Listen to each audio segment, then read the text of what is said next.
two guys, the biggest puncher, I feel, at the 135 will probably be Gervonta Tank Davis. Attributes, but do you think he has enough power to sustain? Well, it's really all about skills.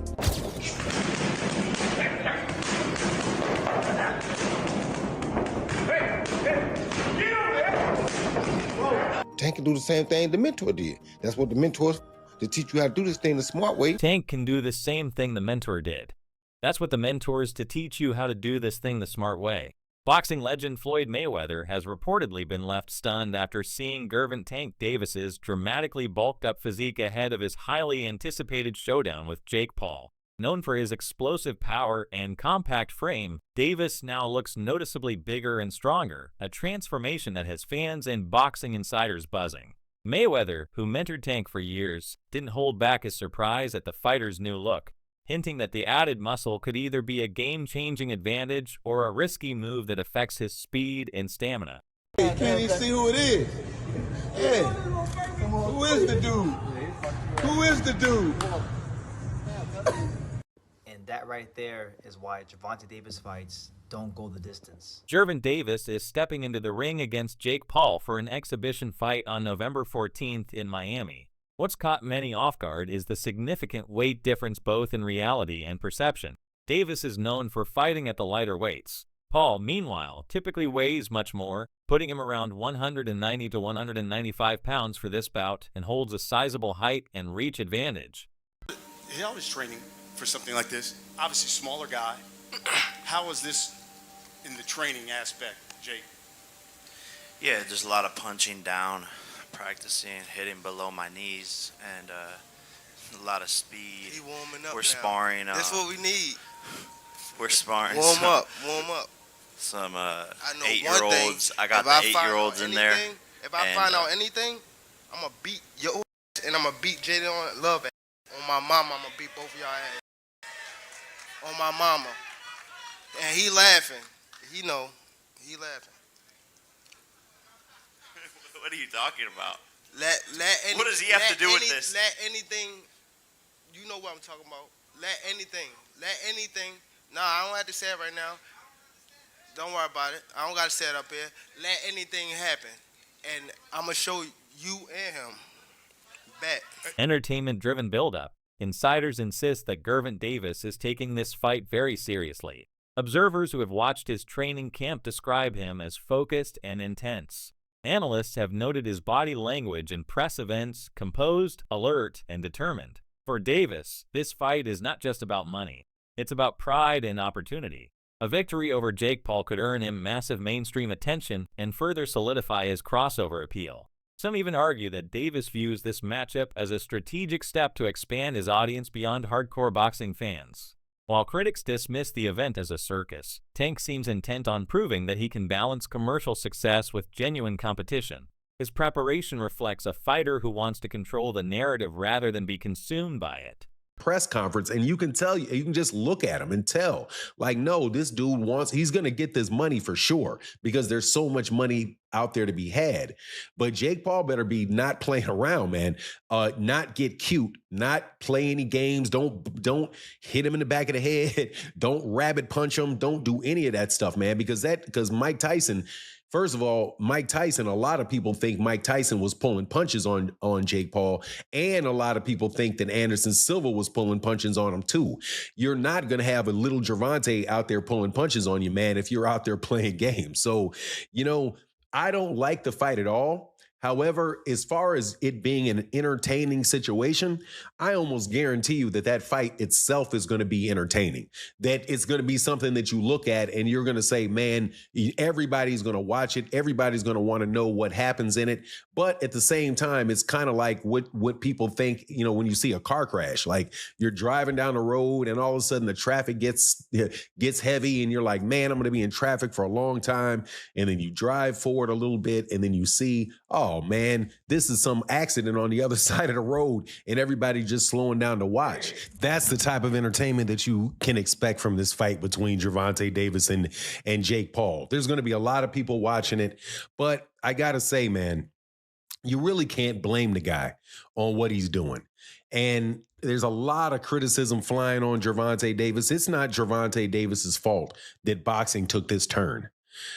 This turn of these exhibition fights and people not caring about the belts and all of that stuff came with Floyd Mayweather Jr., man. Mayweather has often emphasized that Davis isn't just a knockout artist.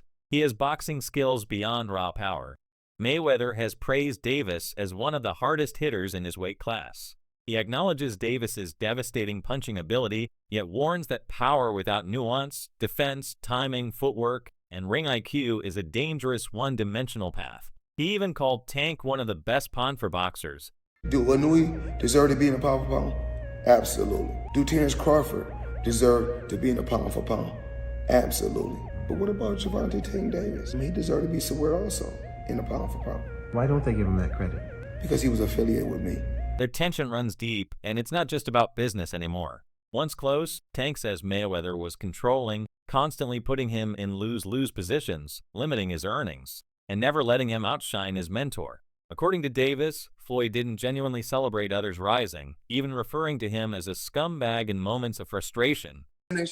You black, giving back. So I was working with, I got a fighter, one of the best fighters out there today. Gervonta Tank Davis. Right. I got it when he was young. I put him in a position. Now he's 3-time world champion. According to Davis, Mayweather's ego often overshadows the humility expected of a seasoned athlete. When praised by a reporter as one of the greatest, he quickly corrected the statement, claiming he was the greatest ever. This obsession with legacy often comes at the expense of truth. First of all, Floyd don't never want to see no one like a fighter do better than them. Why the say Terrence Crawford should fight Benavidez? That don't make no fucking sense. He don't never want to see nobody be better than him. I'm telling you. Who's next in line? Just so you're next in line. Is there like the last question, guys? Got to wrap is there like a love-hate for like yeah. the fighter? Yeah, I love the fighter. Like, I ain't gonna lie, if he was like chill, like he'll be the smoothest. But he's not. You know what I mean? He's a great fighter. And my bad. And you're good, man. And he because I don't want to say like he's just a scumbag, but it's like he's a great fighter, and sometimes he can be good, but it's like it's always I'm this. Bernard Hopkins didn't mince words when addressing the impact of Mayweather promotions on Gervonta Davis. In his view, Davis was shackled not by lack of talent, but by the overpowering influence Floyd exerted. Hopkins framed Mayweather's control as more of a limitation than guidance, urging Tank to find his own path. It was a strong statement from a respected veteran, highlighting the dangers of being managed by a figure who puts ego above development. I comment on saying, hey, this is my career, you had yours. You're backed by arguably one of the greatest of all time, right? What are we rating ourselves on? What are we rating on? Okay. Well, we're going to know in the least amount of fights. I didn't have to have 70 fights or 150 fights, 300 fights. Did I not beat the most world champions? Yes, you did. Okay. And in the least amount of fights? Yes, you did. Who got the highest gate? Floyd Mayweather. Who made the most money? You did. Who was the most accurate fighter of all time? You were. So it's basically saying that... The greatest of all time. Okay. All right. Just a guy with a job. I have a job though. So who would you fight next? And guess what? Your job don't pay like my job. Well, it depends. Your job don't pay like my job. That brings me to another point. Why are you coming back? I can make $20 million in 18 months because I want to. Because I want to come back and steal some more money. I'm in a whole new era, dominating That's right. fighters. And he's a whole new fighter, Floyd. A whole new fighter. Oh yeah. And when I beat him, what they gonna say? Oh well, we knew this was gonna happen. Floyd Mayweather was a bigger fighter, or he can outbox him, or this. It's always excuses. Trainer Greg Hackett expressed frustration with the wave of backlash Gervonta Davis has been receiving. He argued that people today criticize fighters for nearly everything they do, often without understanding their personal situations.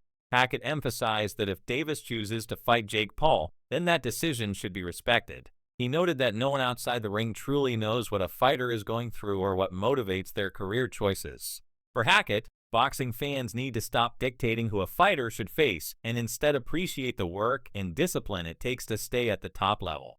His view reflects a broader frustration among trainers and athletes who feel social media has turned boxing criticism into a constant spectacle. Commend Tank on saying, hey, this is my career. You had yours.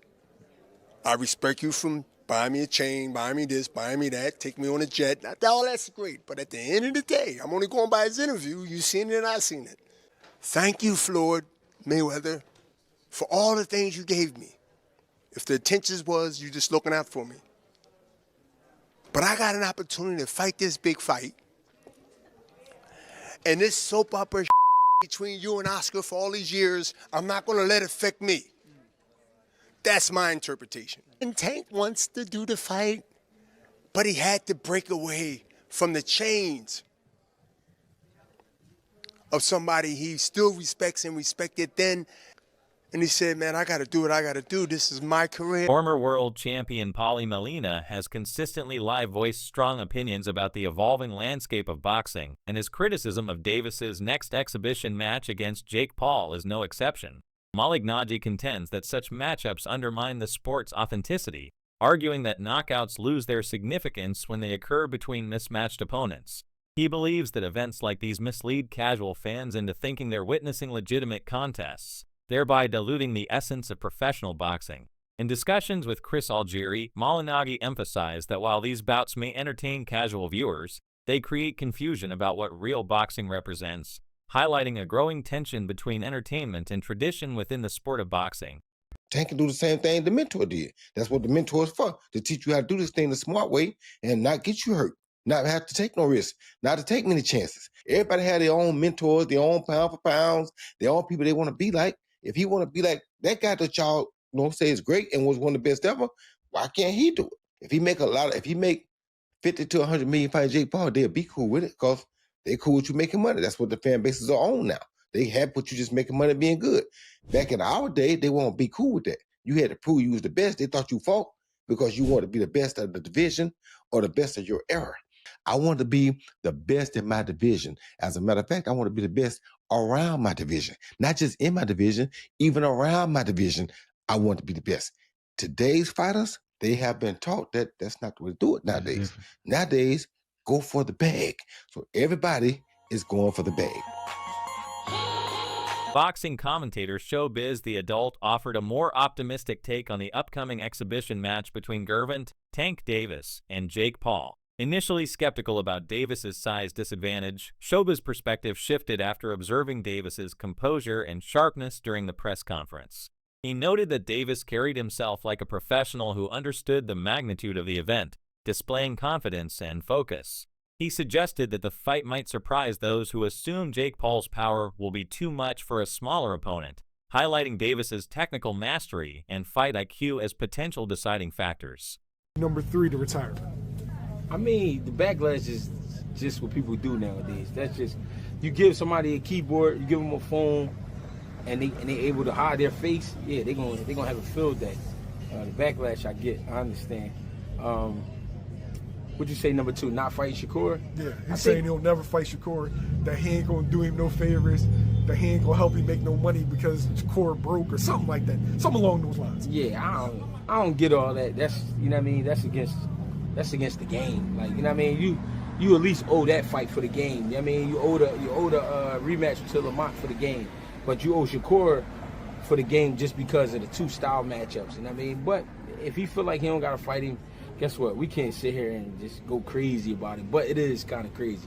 It is kind of corny. You know what I'm saying? If he not gonna fight Shakur, and if he's standing on it like, I'm not ever gonna fight you, I'm not doing you no favors. And, all right. But then again, you know what? I don't know what them guys got going on. I don't know what they've been through personally. You know what I'm saying? But would I love to see that fight? Hell yeah, I would love to see that fight. And then number 3, you said what? You said the retirement. The retirement. Oh, boxing.